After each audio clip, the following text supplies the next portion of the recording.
बात हो रही है न्यू किंगडम की, बात हो रहा है नया साम्राज्य का। और ये सारी बातें भारतीय इतिहास के अंतर्गत हो रही है, जो आप लोगों को सामाजिक विज्ञान के एक अध्याय के तौर पर पढ़ना है आप लोग को अपनी कक्षा 7 में। और यह सारी जो पढ़ाई हो रही है, यह पाठ्यक्रम जो चल रहा है वो पीएसबीआई का, public school board of India का, और जो पुस्तक जिसके अनुसार आप लोगों की पढ़ाई हो रही है वो पारस प्रकाशन का पुस्तक सामाजिक विज्ञान वाला। अब हम लोग इस कक्षा को आगे बढ़ाते हैं, इस अध्याय को और आगे बढ़ाते हैं। जहां पर हम लोगों ने पिछली कक्षा को विराम दिया था और अध्याय को रोका था, वहीं से इस अध्याय को आगे बढ़ाते हुए बात करते हैं आगे की, जो आप लोगों को आपके पाठ्यक्रम और पुस्तक के अनुसार पढ़ना है। तो पिछली कक्षा में हम लोगों ने देखा था कि कैसे जो राजपूत शासक थे उन्होंने अपने अलग अलग साम्राज्यों की स्थापना की, और वो कैसे कैसे कार्य करते थे, कैसे कैसे अपने शासन में काम करते थे, और कैसे कैसे उन्होंने अपने अपना उपाधि लिया था, अपना अपना उपाधि दिलवाया था, और कैसे कैसे ये लोग अपने पड़ोसी जगहों पर भी आक्रमण किया करते थे ताकि वहां से धन अर्जन हो, और इससे ये लोग भवन, किला और मंदिर वगैरह और अपने सुख सुविधाओं के लिए अलग अलग चीजें बनवाया करते थे। आगे आगे लिखा हुआ है, the officer who collected the revenue belong to influential family और किंग रिलेटिव। वो ऑफिसर, वो कर्मचारी जो कि रेवेन्यू यानी कि जो पैसा वगैरह, आय वगैरह का जो पैसा आता था, जो रेवेन्यू आता था, वो सारा जो कलेक्ट करते थे, वो लोग इन्फ्लुएंशियल फैमिली यानी कि प्रभावशाली परिवार से हुआ करते थे, या फिर राजा के रिश्तेदार हुआ करते थे। राजा के रिश्तेदार और या फिर प्रभावी परिवार का व्यक्ति ही रेवेन्यू कलेक्शन का काम किया करता था, या फिर अधिकारी हुआ करता था। आगे, पोजीशन वेयर हेरिडेटरी। ये जो पोजीशन था, ये जो पद था, ये वह अनुवांशिक तौर पर चलता आ रहा था, यानी कि दादा, दादा के बाद बाप, बाप के बाद बेटा, बेटा के बाद उसका बेटा, ऐसे यह बनता चला जाएगा। Brahmin class played an important role in the administration. ब्राह्मणों ने यानी कि ब्राह्मण वर्ण वाले लोगों ने इस एडमिनिस्ट्रेटिव कार्य में, यानी कि इस प्रशासनिक कार्य में, इस प्रशासन वाले कार्य में अपना महत्वपूर्ण योगदान दिया। इन रिटर्न द ब्राह्मण गॉट लैंड बाय ग्रांट। और इसके बदले में ब्राह्मणों को जमीन वगैरह दिया जाता था राजपूतों के द्वारा। ब्राह्मण पैसा कलेक्शन, इन सारे चीजों का कार्य करते थे, राजपूतों को वो देते थे, राजपूत शासकों को, तो राजपूतों ने इसके बदले में ब्राह्मणों को जमीन वगैरह ये सारा कुछ दिया करते थे।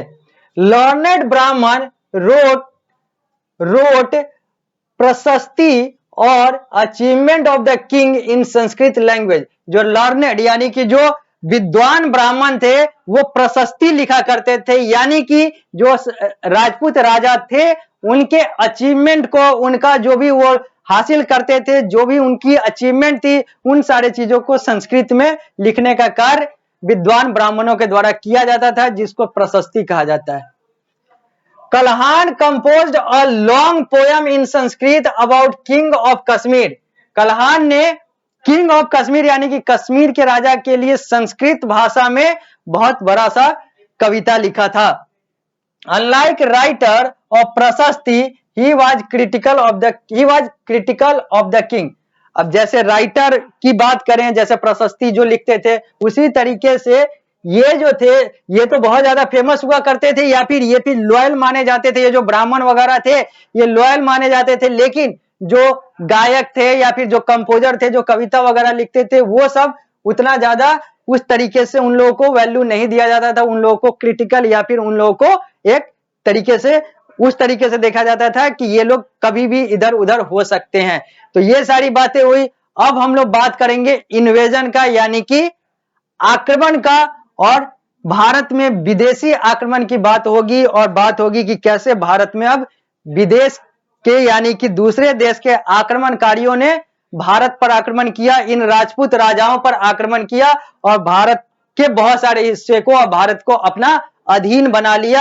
अब उसकी बात होगी, क्योंकि न्यू किंगडम में हम लोगों ने देखा डेक्कन क्षेत्र की बात की हम लोगों ने उत्तर भारत की बात की, हम लोगों ने पालाज की यानी कि बंगाल यानी कि पूर्वी भारत की बात की, हम लोगों ने गुज्जर प्रतिहार यानी कि गुजरात और राजस्थान यानी कि पश्चिम भारत की भी बात की, हम लोगों ने चालुक्य और अलग अलग शासकों की बात की, हम लोगों ने चंदेल की बात की, हम लोगों ने चौहान की बात की, हम लोगों ने सोलंकी की बात की, हम लोगों ने परमार की बात की, यानी कि अलग अलग राजपूत राजाओं की बात की, अलग अलग राजपूत शासन की बात की, अलग अलग राजपूत शासकों की बात की।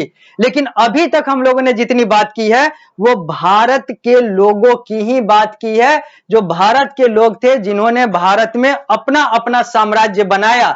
अब बात होगी इन्वेजन की, यानी कि बाहर के गैर भारतीय यानी कि विदेशी आक्रांताओं के द्वारा भारत पर अब शासन की बात होगी, जो मैं अब आप लोगों को पढ़ाऊंगा। आगे बढ़ते हैं। लिखा हुआ है the first state in the Indian subcontinent to face Muslim invasion was Sindh. पहला राज्य जो भारतीय उपमहाद्वीप का था जिस पर मुस्लिमों का आक्रमण हुआ वो सिंध क्षेत्र था। The new religion Islam emerged in the 7th century AD in Arabia। एक नया धर्म इस्लाम जो है यह अरब क्षेत्र में 7वीं शताब्दी के समय स्थापित हुआ या फिर इमर्ज हुआ, उत्पन्न हुआ। Islam religion united Arab tribes into one religion. ये जो अरब के जो जनजातीय समुदाय थे इन सबको एक धर्म में जोड़ दिया गया, वो इस्लाम रिलीजन बना और इन सारे लोगों को एक धर्म की पहचान मिल गई और वो ये लोग सब मुस्लिम कहलाने लगे। Islam spread very fast in all direction. ये जो धर्म है तेजी से, इस्लाम धर्म जो है, मुस्लिम धर्म जो है, यह तेजी से हर एक क्षेत्र में फैलता चला गया, यानी कि इसके अनुयायी जो है बहुत सारे लोग बनते चले गए बहुत तेजी से, चाहे इच्छा से चाहे जबरदस्ती। After prophet Mohammed the successor assumed the title of khalifa. और प्रॉफेट मोहम्मद है सबको खलीफा कहा जाता है, यानी खलीफा की उपाधि दी जाती है। प्रॉफेट मोहम्मद यानी कि पैगंबर मोहम्मद को माना जाता है कि ये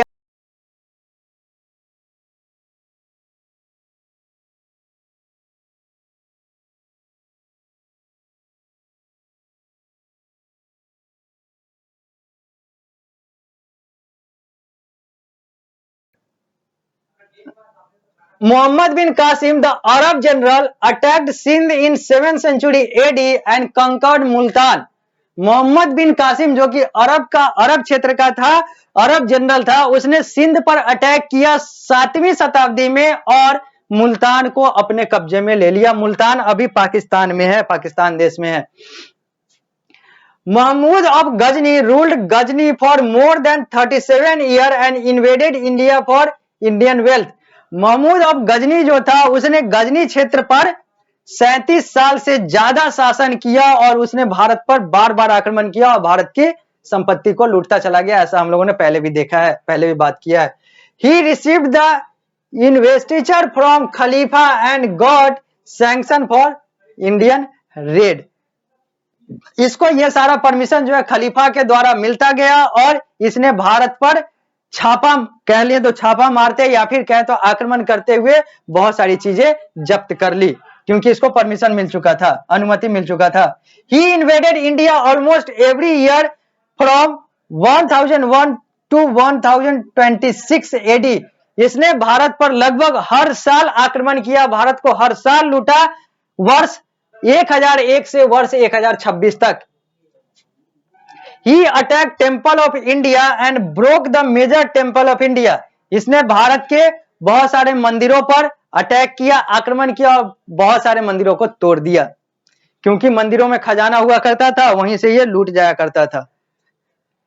Mohammad Ghori wanted to establish the power of Islam in India. Mohammad Ghori चाहता था कि इस्लाम की शक्ति जो है वो भारत में स्थापित हो। He attacked and captured Sindh and Multan. इसने सिंध और मुल्तान पर अटैक, आक्रमण किया और उसको कैप्चर कर लिया, यानी कि उसको अपने नियंत्रण में ले लिया। The battle between Mohammad Ghori and Prithviraj. The battle between Mohammad Ghori and Prithviraj, यहां पर लिखा हुआ है द अप्रोक्स इतना, the battle between Mohammad Ghori and Prithviraj is known as the first battle of Tarain. First battle of Tarain जो था ये मोहम्मद गौरी और पृथ्वीराज के बीच में लड़ा गया। Mohammed Ghori was defeated and was badly wounded in 1191। Mohammed Ghori इस युद्ध में हार जाता है पृथ्वीराज की सेना से और वह बहुत बुरे तरीके से उसको जख्म मिलता है 1191 एडी में, यानी कि 1191 में।